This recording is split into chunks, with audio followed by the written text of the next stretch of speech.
You mentioned Chaz Taylor. What were your memories of working with him? Well, you know, Chaz was a good hand. He wasn't a bad hand. You know, Chaz was a good worker. Not, you know, for the most part, I mean, he never really left Texas, and I thought that he might do something one day. You know, I spent some time down in Houston with Tiger Conway Jr. and Tom Pritchard and Bruce Pritchard, Brother Love, back in 91, 92, a little bit. And, you know, I used to go down to Tugboat's school, which was Chaz's father. And, you know, we'd roll around a little bit and do some stuff. And Chaz was a good worker. He really was. Actually, I had an opportunity to work with him just a few years ago at a show out in the Carolinas. And then I was also recently on a show with him back in Texas for NWA Southwest. I tagged with Lance Cade that night. But it was, Chaz was there, and it was good to talk to him. You know, like I said, I really thought he was going to do a little bit more in this business, but he was kind of anchored in Houston, never really got out too much.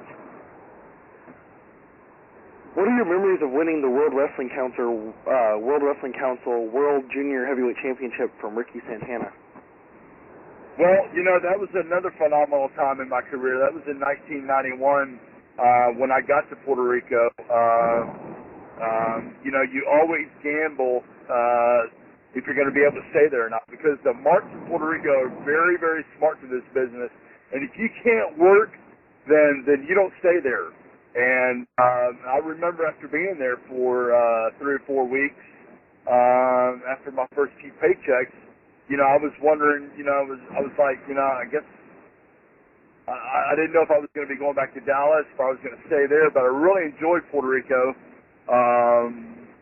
Number one, because I met my wife out there. You know, she was my girlfriend at the time, and a beautiful lady. I met her right there in Isla Verde on the beach, and we're married now for 17 years with 3 children.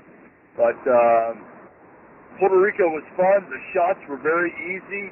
It's not a very big island. You know, we were doing TV on Wednesday nights and then running house shows Thursday, Friday, Saturday, Sunday, and I was pretty much working with Ricky Santana for a year there solid. So Ricky really taught me a lot in the business.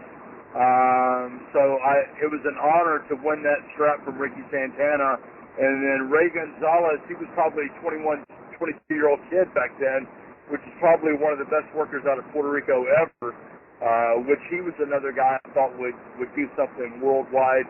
He never really left the island. It was an honor to drop the strap to Ray Gonzalez as I was leaving there to go back to Dallas with the GWF. What are your memories of your World Wrestling Federation debut? Well, I'll tell you, that was really the first time I was ever a babyface in this business. I was very excited.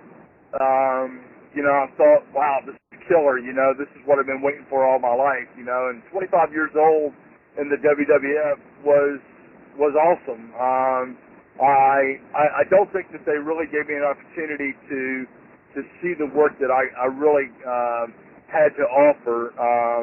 I think that I was labeled for what they needed me for right off the get-go. Tom Brandy, a good friend of mine, he calls us the Kiss of Death 5, which was, you know, Tom Brandy, Tony Anthony came in as the plumber, I forgot.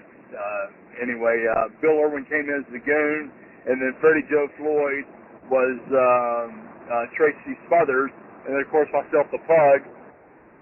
Anyway, you know, I don't know what their ideas were, you know, but it was very intimidating going out there on Raw, working with, you know, Hunter and Ron Simmons and Mankind and Vader and Goldust, you know, because those guys had a spot there for a while, and they were over really strong there, you know, so I was a little intimidated by working on Monday Night Raw with that type of talent, you know.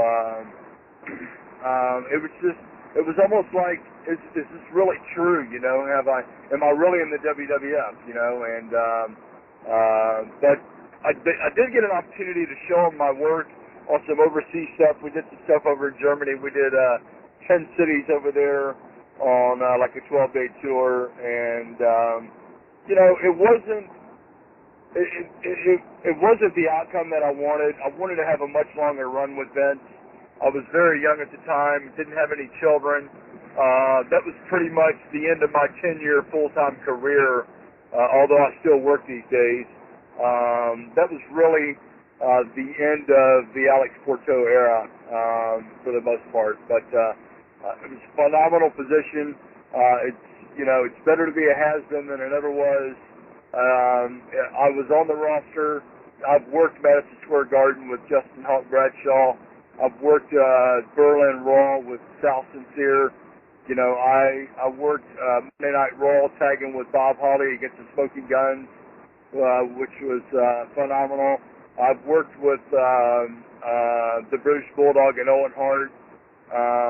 You know, and so if I would have never got that spot, thanks to Bruce Pritchard, I do have to give him that. I would still be searching for a position for this business, and that was it was kind of a closure as I left there that, wow, I made it, but maybe it's over. You know, I don't know. You know, but I'm 40 years old now, and I think I've got more of an opportunity to do something with TNA, kind of the way they're running things right now, more so than ever getting back in with Vince.